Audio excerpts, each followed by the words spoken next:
آج ہر انسان اپنی زندگی میں اتنا زیادہ بزی ہو گیا ہے کہ اس کے پاس اپنے کام کے علاوہ کسی ایکسٹرا چیز کے لیے وقت ہی نہیں رہتا۔ یہاں تک کہ اگر ہم اللہ کی عبادت یا نماز پڑھتے ہیں تب بھی ہمارے دل میں یہی خیال رہتا ہے کہ ہمیں دوسرا کام کرنا ہے، جلدی سے نماز ختم کر لیتے ہیں پھر یہ کام کرنا ہے۔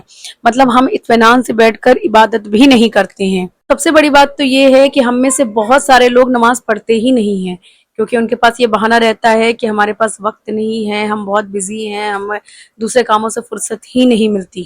لیکن کیا آپ نے کبھی یہ خیال کیا ہے کہ آپ کے اس بزی شیڈیول کے چلتے یا پھر دوسرے کاموں کے چلتے کہیں آپ اللہ سے دور تو نہیں ہوتے جا رہے ہو؟ خود بھی ہر مسلمان کو یہ گمان رہتا ہے کہ اللہ اس سے راضی رہے، پھر بھی اگر انسان ہمیشہ گناہوں میں پڑا رہے اور توبہ کی طرف واپس نہ آئے تو اس کے لیے بہت ساری تباہیاں ہیں۔ اور اس میں سب سے بڑی بات یہ ہے کسی کو دیکھ کر یہ کہنا کہ اللہ اس سے راضی نہیں ہے، یہ ہمارا کام نہیں ہے۔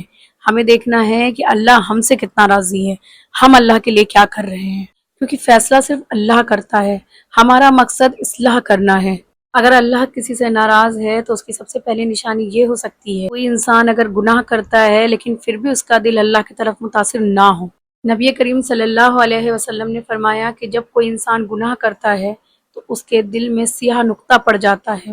اگر وہ انسان توبہ کر لے تو دل صاف ہو جاتا ہے، لیکن اگر وہ انسان لگاتار گناہ کرتا رہے تو اس کا داغ بڑھتا جاتا ہے۔ اس لیے اگر آپ کوئی گناہ کرتے ہیں یا گناہ کرنے کے بعد آپ کا دل بے چین ہوتا ہے تو فوراً توبہ کرنا چاہیے۔ دوسری نشانی ہے کہ اللہ کی یاد سے غفلت، جس کے لیے اللہ تعالیٰ قرآن میں فرماتے ہیں کہ جو میرے ذکر سے منہ موڑ لے اس کے لیے تنگ کی زندگی ہے۔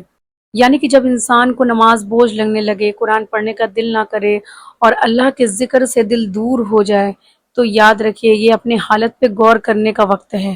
اور ان سب میں سب سے بڑی بات یہ ہے کہ نصیحت سننے کے بعد بھی آپ کا دل نہ بدلے۔ جیسے میں آپ کو بتا رہی ہوں یا آپ کسی اور کا لیکچر سنتے ہیں تو آپ کو لگتا ہے کہ بس 2 منٹ ہو گیا کام، مطلب بورنگ لگتا ہے سننا کہ کوئی ہمیں اگر کچھ بتا رہا ہے تو ارے ٹھیک ہے دیکھا جائے گا، بعد میں دیکھا جائے گا، جب وقت آئے گا، ابھی تو میرے پاس بہت وقت ہے، ابھی تو میں بزی ہوں، ابھی تو یہ ہے وہ ہے۔ کیونکہ انسان کا لیکچر کیا، کبھی کبھی انسان قرآن کی آیت سنتا ہے، حدیث کی باتیں سنتا ہے، لیکن پھر بھی اس کا دل رجوع نہیں ہوتا اور اس کے دل پر کوئی اثر نہیں پڑتا۔ اور جس کے لیے اللہ تعالیٰ نے خود قرآن میں فرمایا کہ پھر اس کے بعد تمہارے دل سخت ہو گئے۔ دل کا سخت ہو جانا ہم انسان کے لیے بہت بڑی بات ہے، اور اس کا صرف ایک ہی علاج ہے اللہ کی طرف رجوع، توبہ، قرآن کی تلاوت، نیک اعمال۔